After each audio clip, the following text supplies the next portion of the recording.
വെല്ലുവിളി വന്നുകൊണ്ടേയിരിക്കും, അതിജീവിക്കാത്രേ ഉള്ളൂ. അതായത് നമുക്കറിയാം, 1 വയസ്സുള്ള കുട്ടി എന്ന് പറയുമ്പോ ഫുള്ള് നമ്മൾക്ക് ശ്രദ്ധ കൊടുക്കേണ്ട സമയമാണ്. ആ സമയത്തായിരുന്നു ഒരാഴ്ച യൂറിൻ ഇൻഫെക്ഷനും ഒക്കെ ആയിട്ട്. അന്ന് ഹോസ്പിറ്റലിൽ ഇരുന്ന് ഞാൻ ഇവനെ കൈ പിടിച്ച് ക്ലാസ് നോക്കിയിട്ടുള്ള സമയമാണ്. കാരണം അത് പെയിന്റിങ് എനിക്ക് വേറെ ബാലൻസ് ചെയ്യാൻ വേറെ ടൈം കിട്ടില്ല എന്ന് എനിക്ക് തന്നെ അറിയായിരുന്നു.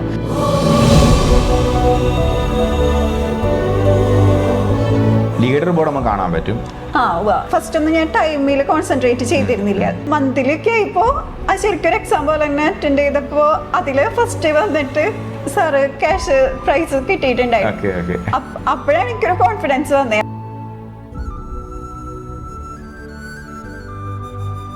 സഹകാരി റേസ് പ്ലസിൻ്റെ സ്റ്റാറ്റിക് ലെസൻ്റ് പരീക്ഷയുടെ സക്സസ് സ്റ്റോറി സീരീസ് നമ്മൾ കണ്ടിന്യൂ ചെയ്യുകയാണ്. ഇന്ന് നമ്മളോടൊപ്പം ഉള്ളത് വളരെ സ്പെഷ്യൽ ആയിട്ടുള്ള റാങ്ക് ഹോൾഡറാണ്. തൃശ്ശൂർ ജില്ലയിൽ 3ാം റാങ്ക് ഹോൾഡർ ആയിട്ടുള്ള പ്രവീണ പ്രകാശനാണ്. മക്കളെ, വെൽക്കം ടു ദ ഷോ.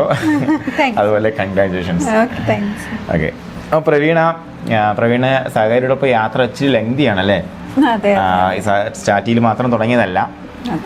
എന്തായാലും ഞാൻ ചോദിക്കുന്നത്, ഇത്തരത്തിലൊരു 3ാമത്തെ റാങ്ക് പ്രതീക്ഷിച്ചിട്ടുണ്ടായിരുന്നോ പരീക്ഷയ്ക്ക് ആ സമയത്ത്? ഒരിക്കലും ഇല്ല, പ്രതീക്ഷിച്ചിട്ടുണ്ടാവും. നമുക്ക് ഫുൾ സിലബസ് ഞാൻ കവർ ചെയ്തിട്ടുണ്ടായിരുന്നില്ല. എന്നാൽ മാക്സിമം എനിക്ക് കിട്ടുന്ന ടൈം ഇതിനു വേണ്ടി സ്പെൻഡ് ചെയ്തിരുന്നു. അപ്പോൾ ഓട്ടോമാറ്റിക്കലി അത്ര ഫസ്റ്റ് റാങ്ക് അല്ലെങ്കിലും ലിസ്റ്റിൽ നല്ലൊരു റാങ്കിങ് ഉണ്ടാവണം എന്ന് ആഗ്രഹം ഉണ്ടായിരുന്നു. വെബിനാറിൽ നമ്മൾ നിങ്ങളുടെ അടുത്ത്, പ്രത്യേകിച്ച് സ്റ്റാറ്റിക്കാരുടെ അടുത്ത് പറഞ്ഞിട്ടുള്ളൊരു കാര്യമാണ്, നമുക്ക് പരിപൂർണമായിട്ടും പറ്റില്ല എന്ന് ബോധ്യം ഉണ്ടെന്നുണ്ടെങ്കിൽ സ്കിപ്പ് ചെയ്ത് പഠിക്കുക എന്നുള്ളതൊരു സ്ട്രാറ്റജിയാണെന്നുള്ള കാര്യം. അത്തരത്തിൽ സ്കിപ്പ് ചെയ്ത് മനഃപൂർവ്വം മോള് സ്കിപ്പ് ചെയ്തതാണോ അതോ അല്ലാതെ സമയം കിട്ടാത്തതുകൊണ്ടാണോ? സമയം ഓട്ടോമാറ്റിക്കലി കുറവായിരുന്നു. പെട്ടെന്ന് കൺഫർമേഷൻ വന്നു. മറ്റൊരു കാര്യം, ഫുൾ സിലബസ്, കാരണം ഫുള്ള് നമ്മുടെ സബ്ജക്റ്റ് അല്ലല്ലോ, 4 ഡിഫറെന്റ് സബ്ജക്റ്റുകളായ കാരണം ഫുള്ള് കവർ ചെയ്യാന്നുള്ളത് കുറച്ച് ടഫാണ്. അപ്പോൾ സ്കിപ്പ് ചെയ്യാനേ വഴിയുണ്ടായിരുന്നുള്ളൂ. അത് ഏതൊക്കെ സ്കിപ്പ് ചെയ്യണം എന്നുള്ളത് നമ്മുടെ ഇന്റലിജൻസും അല്ലെങ്കിൽ നമ്മുടെ കഴിവും, ഏതാ എനിക്ക് കൂടുതൽ എളുപ്പം, ഏതാ ബുദ്ധിമുട്ട്, അത് വെച്ചിട്ട് നമ്മൾ ഡിസൈഡ് ചെയ്യും. അതൊരു പേഴ്സണലൈസ്ഡ് ആയിട്ടുള്ള തീരുമാനം. തീരുമാനത്തിലേക്ക് എത്താൻ വേണ്ടി ഒന്ന് സാഹചര്യം നമ്മൾ നിർബന്ധിച്ചു. പക്ഷെ ആ സാഹചര്യം നിർബന്ധിച്ചാലും ആ സമയത്ത് സാധാരണ ഒരാൾ ടെൻഷനായി പോകും, യോ എനിക്കിനി പറ്റില്ലേ എന്നൊരു തോന്നലുണ്ടായി പോകും. പക്ഷെ അവിടെ നമ്മൾ അതിനെ മാനേജ് ചെയ്യുന്നുള്ളതാണ് അല്ലേ? ആ സമയം കൂടെ നമ്മൾ റിവിഷന് വേണ്ടി എടുത്തിട്ട് മറ്റുള്ള ടോപ്പിക്കുകൾ നന്നായിട്ട് പഠിക്കാൻ വേണ്ടി മാനേജ് ചെയ്തു. ആ സൈക്കോളജിയിൽ അഡ്വാൻസ്മെന്റ് ആണ് നിനക്ക് 3ാം റാങ്ക് നേടുന്നത് കേട്ടോ, വേറൊന്നുമല്ല. അതും ബാക്കി നമ്മളുടെ ഹാർഡ് വർക്കും. അപ്പോൾ എന്തായാലും വളരെ സന്തോഷമാണ് 3ാം റാങ്കിൽ നമുക്കും സഹകരിക്കും. അപ്പോൾ ആക്ച്വലി മോൾക്ക് ഇപ്പോൾ നിലവിൽ മാത്സ് ആണല്ലേ ബാക്ക്ഗ്രൗണ്ട്? മാത്സ് ബാക്ക്ഗ്രൗണ്ടിൽ നിന്ന് ആളാണ്. നമുക്കിപ്പോൾ ഞാൻ HDC പഠിച്ച ആളാണ് കേട്ടോ, മാത്സ് കഴിഞ്ഞിട്ട് HDC പഠിച്ച ആളാണ്. ആദ്യം സഹകാരിലേക്ക് വന്ന ഏത് ബാച്ചിലായിരുന്നു? കേരള ബാങ്ക് ബാച്ചിലായിരുന്നു. കേരള ബാങ്കിൽ വന്നതിന് ശേഷം പിന്നെ എന്താ സംഭവിച്ചത്? പിന്നെ മോൻ വന്ന കാരണം എനിക്ക് അത് കണ്ടിന്യൂ ചെയ്യാൻ പറ്റിയില്ല, അത് കോഴ്സ് കംപ്ലീറ്റ് ചെയ്യാൻ പറ്റിയില്ല, സ്കിപ്പാക്കി. ആ സമയത്ത് പ്രഗ്നന്റ് കാരണം ഇപ്പൊ ക്ലാസ്സുകൾ അറ്റൻഡ് ചെയ്യാൻ തന്നെ എനിക്ക് പറ്റുണ്ടായില്ല.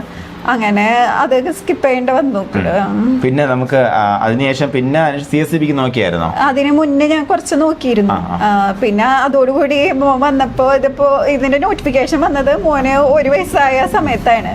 അപ്പൊ പിന്നെയും പഠിത്തത്തേക്ക് രണ്ടും കൽപ്പിച്ചിറങ്ങിയതാണ്. ഒട്ടും ഇതേപോലെ ഒട്ടും സമയം കിട്ടിയിരുന്നില്ല.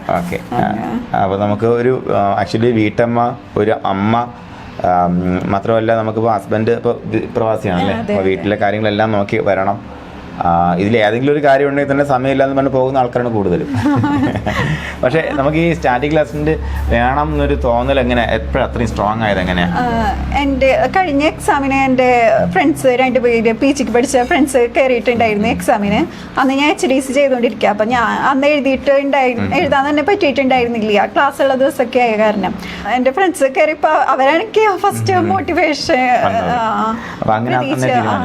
തന്നെ നോട്ടിഫിക്കേഷൻ വന്നെന്ന് അവള് ആഷിയാന്ന എൻ്റെ കൂട്ടുകാരിയുടെ പേര്, അവള് വിളിച്ചിട്ട് അത് കിട്ടും, അത് നോക്കിയല്ല, ഓക്കെ അവളെ ഗുണങ്ങളൊക്കെ പറഞ്ഞു.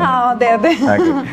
അപ്പോൾ അങ്ങനെ സ്റ്റാറ്റിക് ലെസൻ്റ് ആകാൻ വേണ്ടി തീരുമാനം എടുത്ത് സ്റ്റാറ്റിക് ലെസൻ്റ് ബാച്ചിലോട്ട് വന്നതിന് ശേഷം എന്തായിരുന്നു സഹകാരിയിലെ എക്സ്പീരിയൻസ്? എങ്ങനെയായിരുന്നു?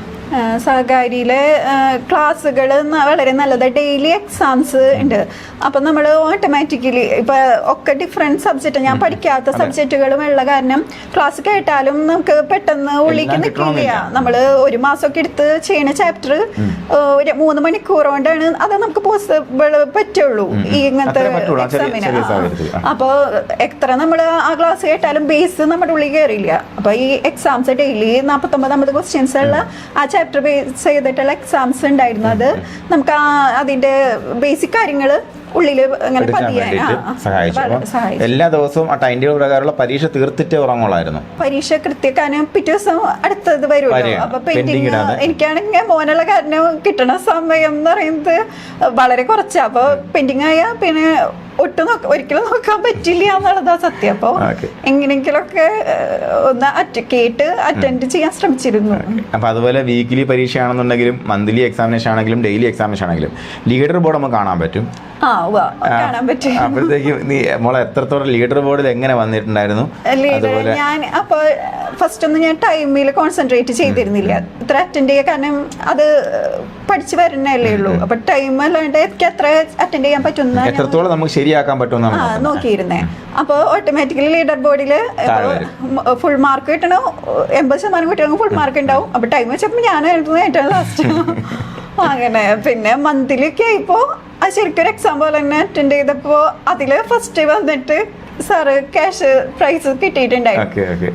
അപ്പോഴാണ് എനിക്കൊരു കോൺഫിഡൻസ് വന്നേ. അതുവരെ നമുക്കറിയാം ഇതിന് സീറ്റ് ഇതിന്റെ ജോലി ഒഴിവുകൾ കുറവാണ് എഴുതണേ. ഈ ഒരു ഞാൻ അപ്പോഴേ പറയും, നമ്മളിപ്പോ നിലവിൽ സഹകാരിയില് നിങ്ങൾ മന്ത്ലി എക്സാമിനേഷനിൽ ഒരു 50-ന് മുകളിൽ വന്നാൽ തന്നെ നമ്മൾ റാങ്ക് ലിസ്റ്റ് കാണുമെന്ന് ഞാൻ പറയാറുണ്ട്. കാര്യം 14 ജില്ലയിൽ നടക്കുന്ന പരീക്ഷയല്ലേ.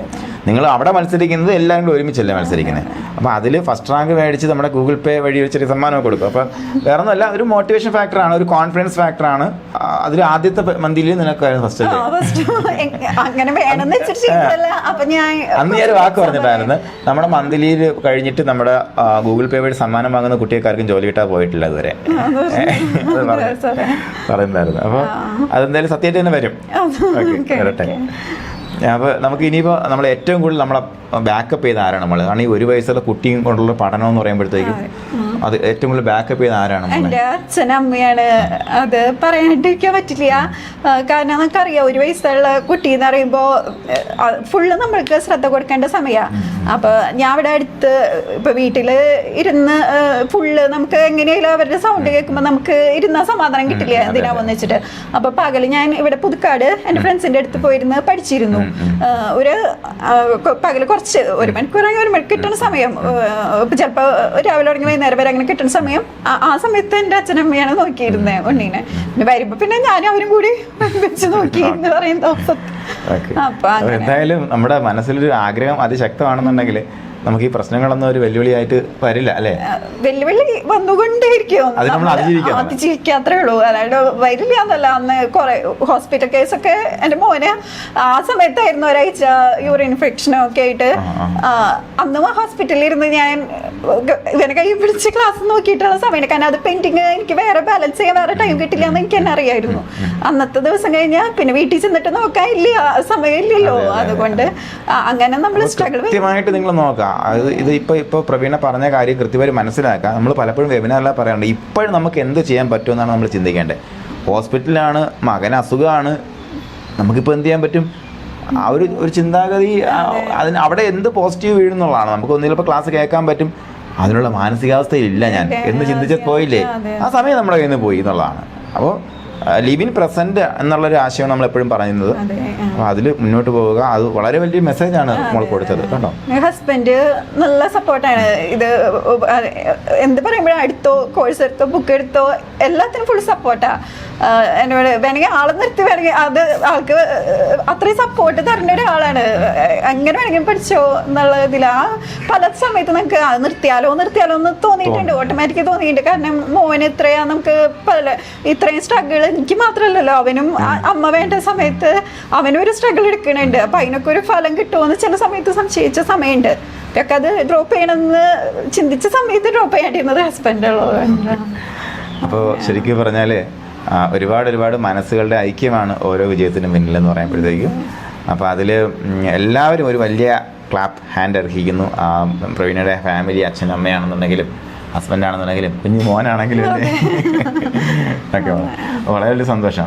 അപ്പോൾ ഇനി നമ്മുടെ റിസർച്ച് ഓഫീസർ എക്സാമിനേഷൻ വരാൻ പോകുന്നു. അതായത് നമ്മുടെ ഈ മാത്സ്, സ്റ്റാറ്റി, കോമേഴ്സ്, ഇക്കണോമിക്സ് മേഖലകളിൽ വരുന്ന കുട്ടികൾക്ക് വേണ്ടി എഴുതുന്ന പരീക്ഷകളാണ്.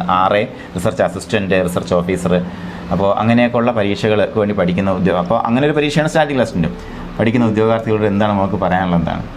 നമ്മൾ ആത്മാർത്ഥമായിട്ട് അതിനു വേണ്ടി പരിശ്രമിക്കുക. അപ്പൊ ബാക്കിയൊക്കെ പിന്നാലെ വന്നോളും എന്നാണ് എൻ്റെ ഒരു ഏതാണെങ്കിലും.